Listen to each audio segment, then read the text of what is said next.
Kama unanisikia vizuri. Bwana Yesu asifiwe. Amen.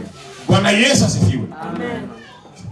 Kutafakari kunatusaidia, kutafakari yani kuwaza, kunatusaidia kupata ujumbe na kupata maana yenye iko ndani ya mafundisho tunayoyapokea. Kutafakari kunatusaidia kupata ujumbe na kupata maana ndani ya maandiko tunayoyasoma. Unaweza kufundishiwa na usipate maana katika mafundisho yanayofundishwa kama hautafakari. Pia unaweza soma Biblia, unasoma mpaka kichwa inakuluma, unasoma mpaka unasema hii maandiko sione maana ndani yao. Utakosa maana ndani yao kama utafakari, kama hauwazi.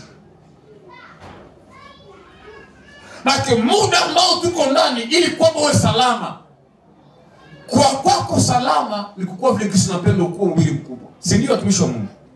Kwa yako salama ni ukue mwalimu mkubwa vile Kristo anapenda ukue. Sasa mwayo wakati ambao tuko ndani jifunze kuishi ndani.